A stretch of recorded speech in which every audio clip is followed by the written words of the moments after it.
If summer feels like you're rebuilding your program every single morning, it's not because your team isn't capable. It's because mixed schedules create predictable risk points. And if you don't name them, you'll manage them on the fly all summer long. Elevating childhood education, where leaders rise, children thrive, and your program becomes a legacy of excellence. And hello, and welcome back to another episode of Elevating ECE. And so I'm your host, Beatrice Hutcherson. And if this is your first time here, welcome. We're glad to have you as a part of the discussion. But we are talking about something special for the month of June. So welcome to June. In June, we are talking about a summer reset system. And so we're going to talk from different points of view. Every week we have a different area that we're going to tackle and address. And so today we're talking about your operating systems, right? So very, very important. And then each week we have a lineup for you of different topics that we're going to discuss to make sure that you are ready. Our last episode is going to be a fall launch, right? So we're going to talk about trainings, we're going to talk about systems, we're going to talk about everything that you need this month to set up well and to launch well in the new school year, and not to mention finish this month well. Today we're building your summer operating system the way high quality programs do. We're going to first identify the risk, write the SOP for it, post a daily rhythm, and then protect the coverage. By the end of this episode, you will have your top 3 summer risk points selected. You'll have a 1-page SOP drafted, ready to implement this week. And then you'll have a daily rhythm template that you can post for your staff to follow. And you'll have 10 coverage non-negotiables that keep staffing changes from turning into chaos. Let's talk about why summer feels harder than any other time in the year. Summer has different stressors, if you think about it, right? You have rotating staff and floaters coverage. You have mixed ages. Sometimes if you offer after school services or summer camp programs, you have a regular drop off and pickup. You have schedule changes, sometimes midday. You have children and adults losing predictable routines, so many different moving pieces. Mixed schedules create predictable risk points in every early childhood program. So we're going to stop treating summer like random chaos, right? And then we're going to start treating it like operations. If we plan for it, then we'll be prepared for it. Chaos isn't a season, it's an unspoken system. If you ever see chaos, it's usually related to a broken system or lack thereof. Now let's talk about the 5 risk categories that you must stabilize absolutely in order to have a smooth running program. These 5 categories are supervision. And so that's new staff, any ratios during transitions. Next is transitions, irregular arrival and pickup and unclear handoffs. Number 3 is your communication. Staff are not updated, parent notifications are inconsistent. Number 4, we're going to talk about health and safety, right? You have outdoor hydration and shade, and meds are disrupted possibly. And then number 5, behavior is what we're going to talk about. Challenges, behavior challenges, and children are unsettled due to all the changes. If you're listening, just write these 5 words down, because in a minute, you'll choose your top 3.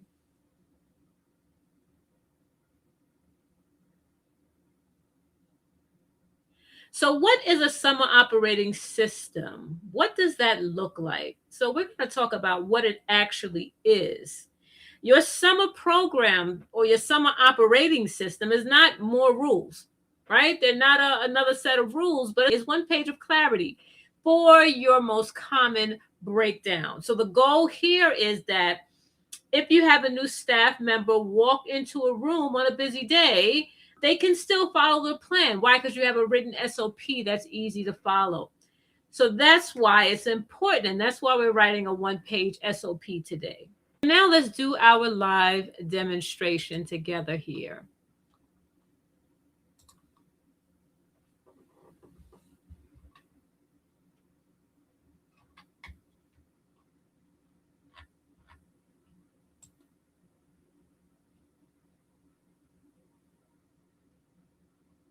And so what I did for you for the month of June is I created what I call the Summer Reset Toolkit. And so today we're going to do the SOP template, right?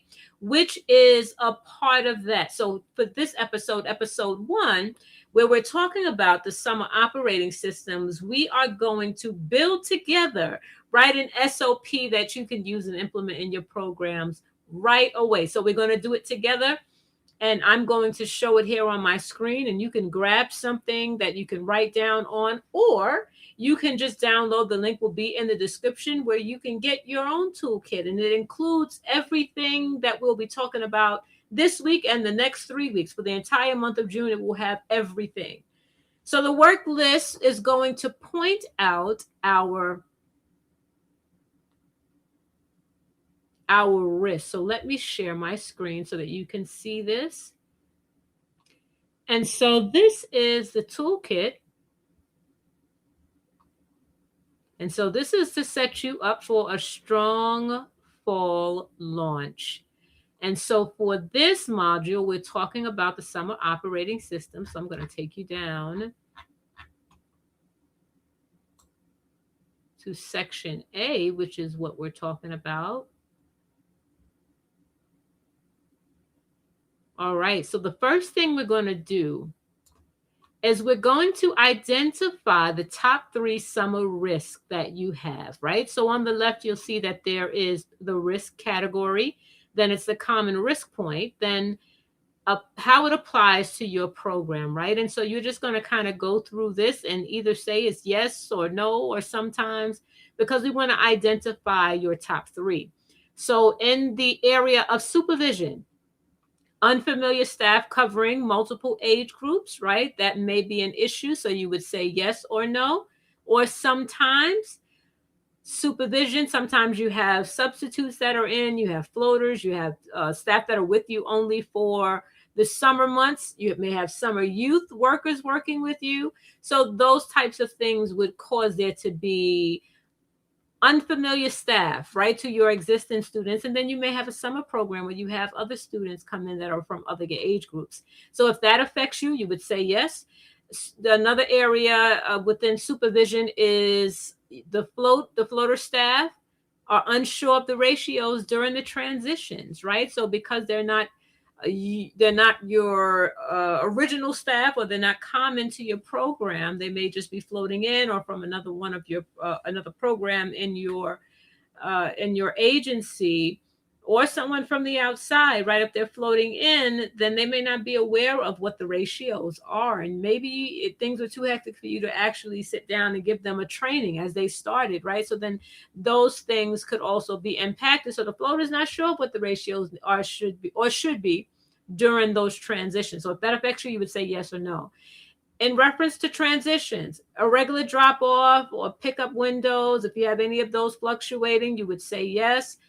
Another area within transitions that we can consider is extended day schedules with unclear handoffs, like who's going to drop the child off or who they get dropped off to, right? So just showing inconsistencies throughout transition. So if either of those reflect or relate to you, then you would press yes or tick off yes for those.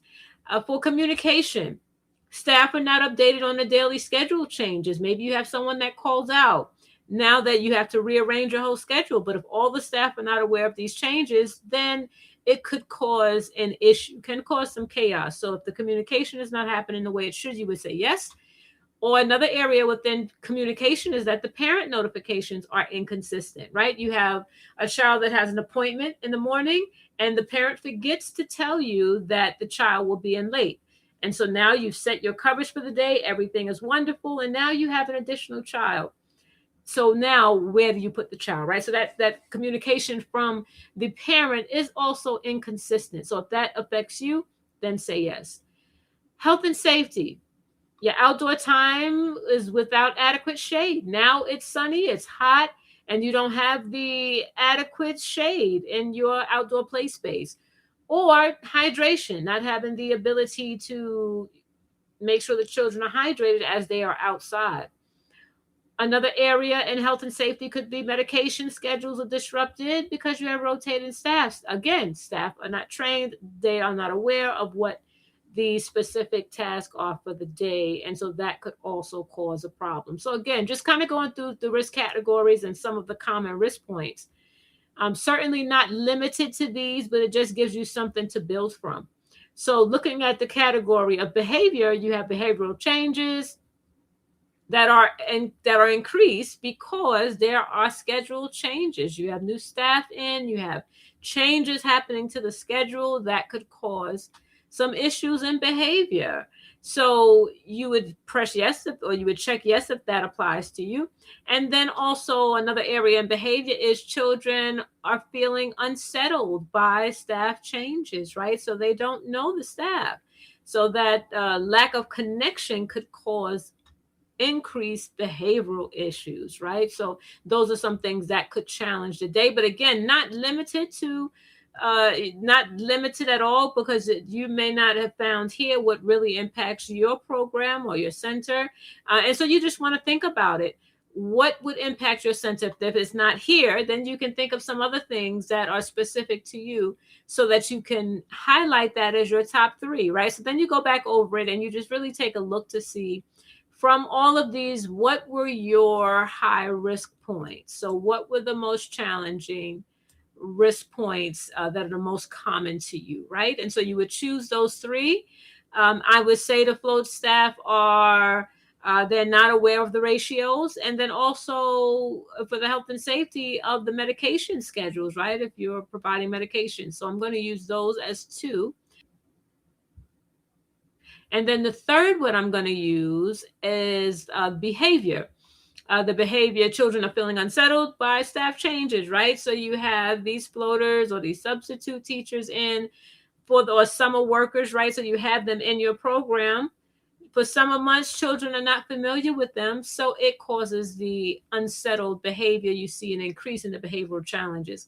So I'm going to pick those three, right? So all of them are related to the additional staff or the unfamiliar staff being in the program. So this is where you would write down your 3 points, right? And so I mentioned my 3. And so you would put in your 3 here. And again, if it's different from what's above, then you would just put in what those 3 are. And then we'll move on. Once you identify those common risk points, then we're going to create a real quick 1-page SOP template, right? So we're going to do this part together, right? So we're going to put our title. So I am going to call mine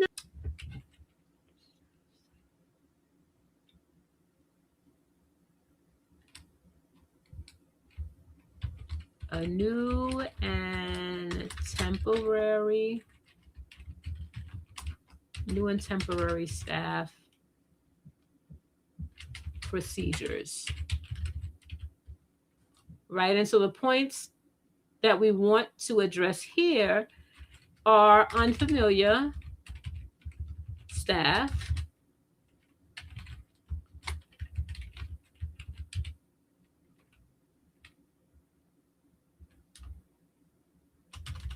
actually I'm going to say the risk point, staff are unfamiliar with student, causing increased behaviors.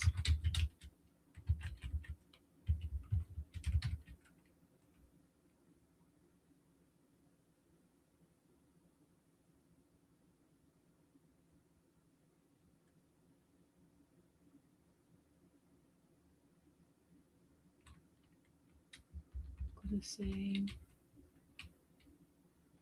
interruption of medication schedule, and appropriate ratios, right? Because they don't have that information. So who does this apply to? This applies to any new staff that are starting, right? Your floating staff, any substitutes, any summer youth employment workers. And we'll leave it there, right? All right, and then the effective date, we want to make it effective immediately, right? So we'll say June 1st, and I know it's past, but we're going to say June 1st, 2026. So what is going to be our step-by-step process, right? So, and I'm just going to put in here what would work for what I've identified as my three tops. So you would look at yours and then write a procedure in place to make sure that this issue or these points are addressed. So for me, because this is all related to unfamiliar staff coming in during the summer months, right? Staff that are unfamiliar to the children, or even with our procedures and practices, right? So what I first will do is I will, once staff are onboarded, receive an orientation on policies, procedures, and practices of our program, including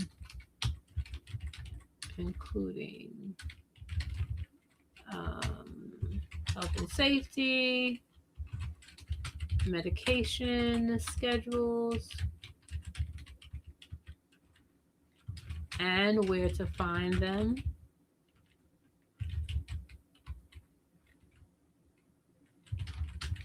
and ratio coverage.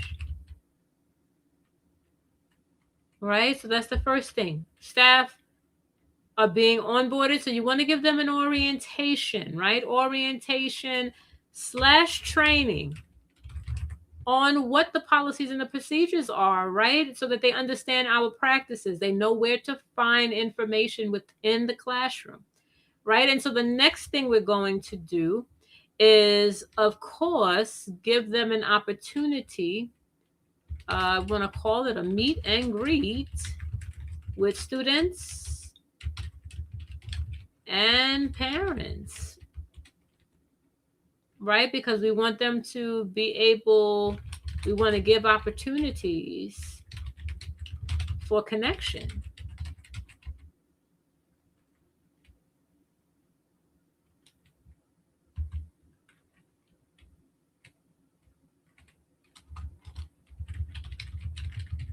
Acclimate the new staff to the classroom, routines, transitions, etc., by connecting them with a mentor or support peer, right? So you want to not just give them the training, right, and now then introduce them to the students and the parents, but you also now want to, once you put them in the classroom, you want to help give them some support that can help them to acclimate to all of the things in the classroom. Because to get the knowledge to understand what things are, to see them, then to have to put them into practice is a completely different thing. So you want to do that, right? So pair them up with someone that can support them throughout the process. And then you also want to have some check-in times, right? Some times of observation and feedback.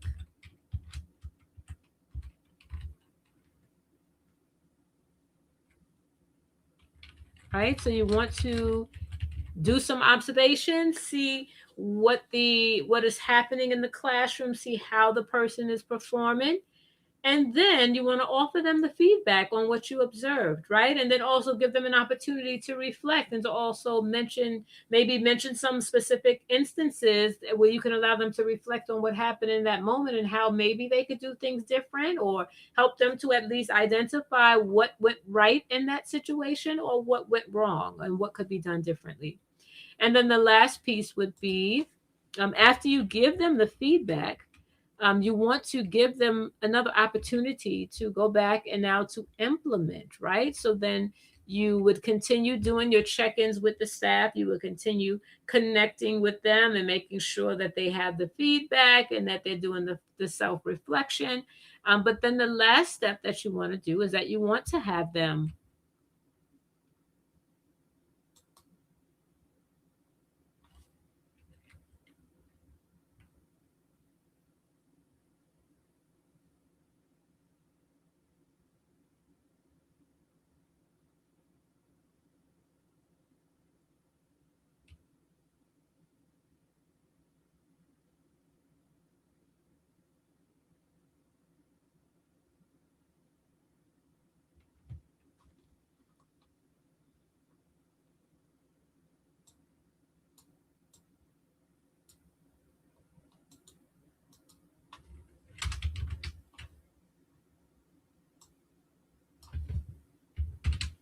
All right. So the number four is that we want to check in, right? Have set some time aside where we can do check-ins with them, go in and do an observation to see how they are acclimating to the classroom, to see how they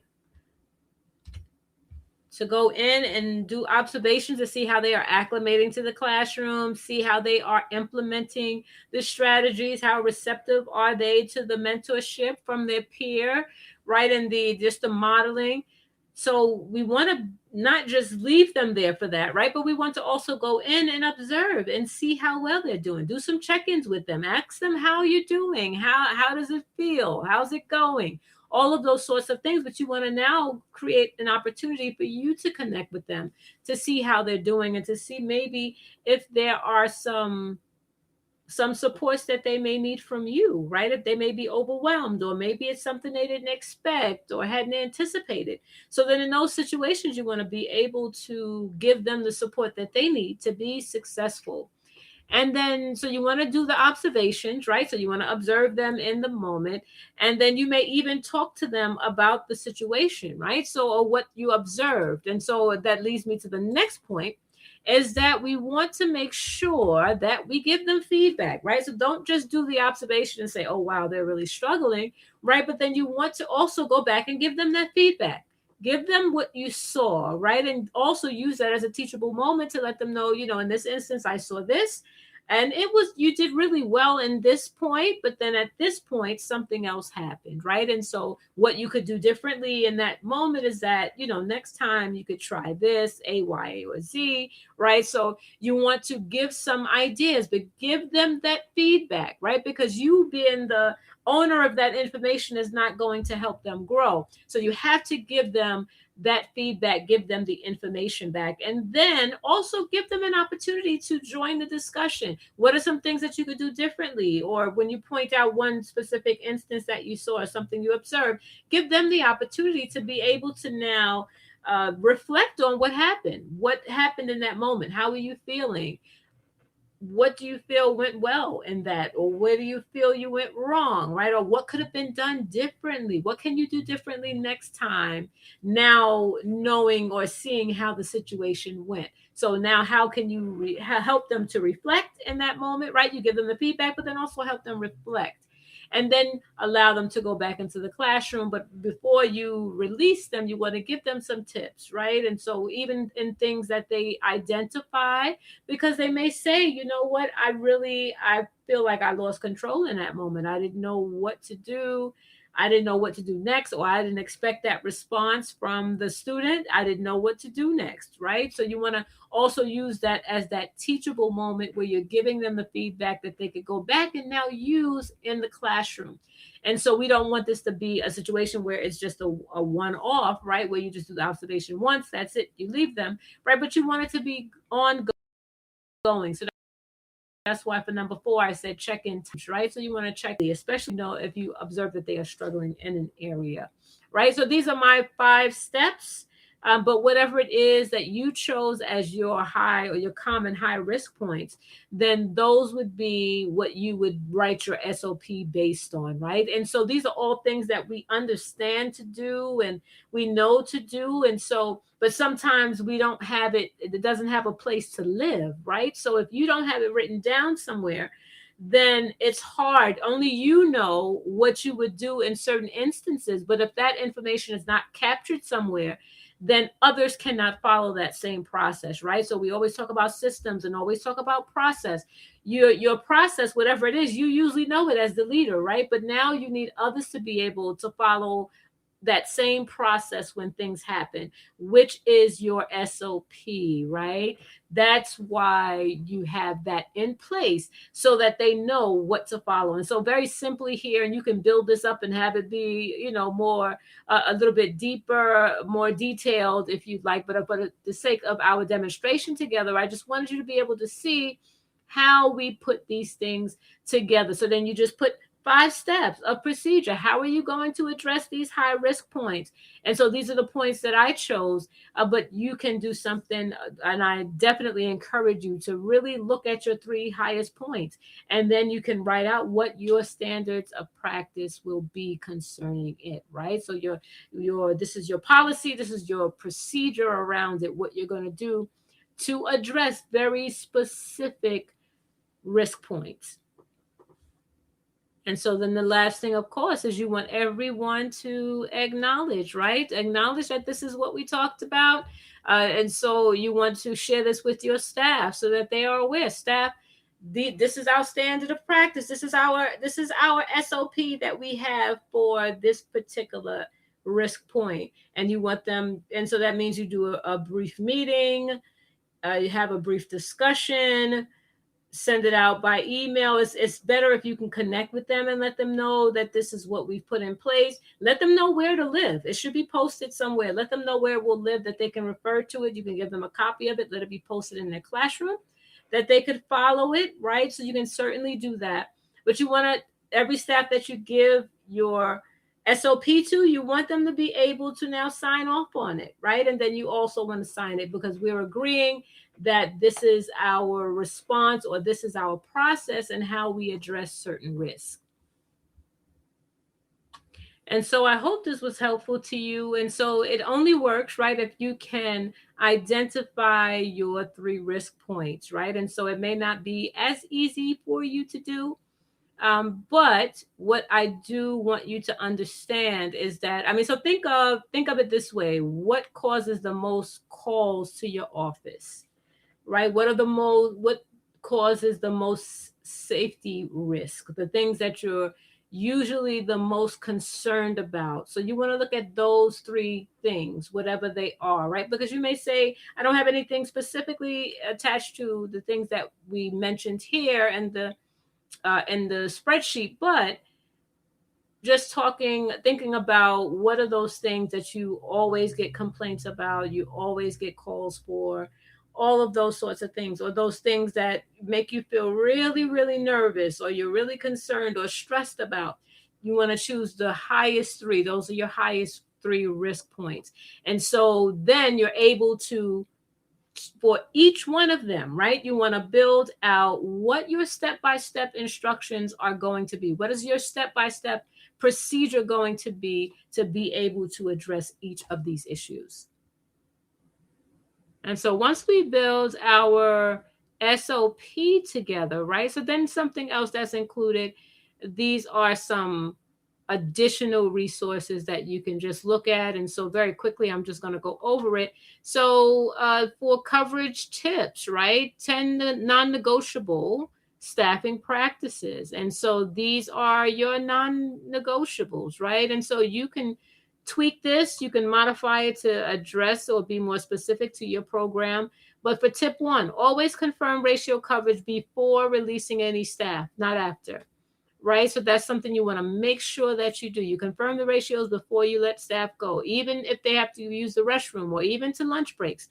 All of those things you want to make sure of the ratio prior to releasing anyone for any reason, right? Because then this will cause issues with ensuring that you're compliant with your ratios. Tip number 2, create a float staff briefing card. Create a float staff briefing card with classroom specific procedures for each room, right? Or you can have it posted in each classroom. Post a day's schedule in each classroom. And so if it varies per day, say you're going doing special activities, then you want to make sure that by 7:30 every morning you have the schedule set. Number 4 of your non-negotiables is identify a coverage captain for each shift who owns ratio tracking, right? So that's not something you have to do. You can assign it to someone that can be responsible for this area. Number 5, run a 5-minute all staff check-in when coverage changes midday. So in midday, usually you have everyone starting to go on their lunch breaks, and coverage has to be adjusted to make sure you have adequate coverage in those classrooms during those break times, right? So you want to have a 5-minute check-in with all staff. If you can huddle everyone together, if you can't, that's fine, but you want to make sure you have a touch point with them. Number 6, document every scheduled deviation, no matter how small. You have someone that comes to you and say, oh, I have a doctor's appointment. Oh, I have an emergency. I receive a call from my son's camp, right? I need to leave. So then note it. Make sure that it's documented somewhere so that you can always refer back to it or try to understand what happened in a particular moment, right? So you want to make sure you take note of it, because if there's so much going on, we would love to say that we'll remember it, but it's hard to always remember when there's so many moving pieces. So make sure that you write it down, document it. Number 7 is that you keep a laminated emergency subcard in each classroom with key contacts and procedures, right? So you can use a laminated emergency subcard. In my classrooms, we have what we call an escort or emergency contact binder, right? So everyone has their own binder with all of the escort emergency contact sheets in them, right? So you can do that, or you can have the laminated cards, something that's simpler, right? You can also do that, but you want to make sure that you have that and that's available in each classroom. Number 8 is you want to cross-train at least one staff member per classroom for every critical procedure, so that at least there's one lead person in the classroom that can be responsible to help the others. Or even if there is a substitute or someone in that classroom, when you're not able to get to that person to do the training, as we talked about, then you can have that person in the classroom is already trained, and so they already know what to do, and so they can help to instruct the others. They can't be a peer mentor if they don't first know what to do, right? So we're going to empower them, give them the tools that they need, right? So we're going to do that cross training to make sure that at least one person in the classroom knows what to do in every critical procedure. Number 9 is you want to build a 15-minute buffer into transition. So never rush any handoffs. Transition time is the time that you see the most issues happen. The most issues occur during transition time. So you don't want to rush it. You want everyone to be alert, know what's going on. And so you want to make sure that the transitions are seamless. So you give yourself a few extra minutes there as a buffer, right? So as you're leading into your transitions. And then the last tip, number 10, is the non-negotiables, the coverage non-negotiable, is to debrief at the end of each day if a coverage challenge occurred. Update your SOP immediately, right? So we put the practice in place. And so this is a procedure that we're going to follow. And then something happens in a particular day, and that procedure didn't work, right? So now you want to be able to put something in place. You want to modify your SOP with the modification, or update it with the modification, so that you know exactly what to do to address that situation moving forward. So these are the 10 non-negotiables, and these are just tips, and you can add to it, you could tweak it, do whatever you need to, but that's will help you if you stick to those. And then there's a summer rhythm a daily rhythm template, right? And so you can adapt it to your program specific schedule, of course. But then it gives you a time block, and then it tells you what your routine schedule is going to be and who's going to be your assigned lead, right? Who's going to be the coverage staff that will be there. And so this is not something that you have to do every single day, right? Because once you know what your classroom schedule is, then you go in and you put those in. So then you beforehand, hopefully you schedule your break times, right? So there's a standard break time. I understand that there are call outs, there are situations you have to adjust, you have to shift students, shift staff around, right? So I understand that all of those things happen, but you should have a standardized schedule, a break schedule, right? But then as changes come up, then you make modifications accordingly.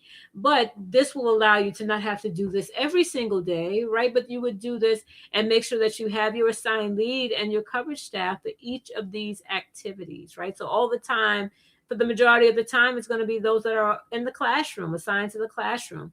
The only time it may get a little challenging is when you start doing break time. So usually around lunchtime and rest time.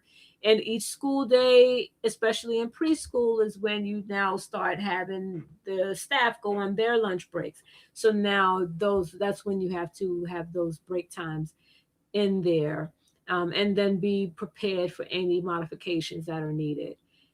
And so this is something just to have on hand. And so that's your summer daily rhythm. And it may be a little bit different than your school schedule or the schedule that you have in the classroom throughout the school year, right? It may be a little different because you, of course, are doing more outdoor activities depending on your age group. So you want to have those. Okay. So just to give you just a couple of tools just to be able to work with or work from, especially when it comes to our coverage, right? The non-negotiables, making sure we have a system in place that helps to protect us. Also have our SOP that addresses our specific risk points. So I hope that demonstration was helpful to you. So please understand, summer does not have to be chaos. With the right systems, the right training, and a strong fall plan, you can lead confidently year round. So don't forget to go and download. The link is in the description below where you can get your own summer reset toolkit and complete module 1. That's what we went over today. Pick your 3 risk points and draft your at least one of the SOPs for one of your risk points. Comment SOP and tell me your biggest summer risk, whether it's supervision or transitions, communication, health and safety, or even behavior. Please put it in the chat below. I'd love to hear from you. And so until we meet again next time, thank you for your time this evening or morning, wherever you are. And so until we meet again next time, be well. And let's elevate early childhood education together.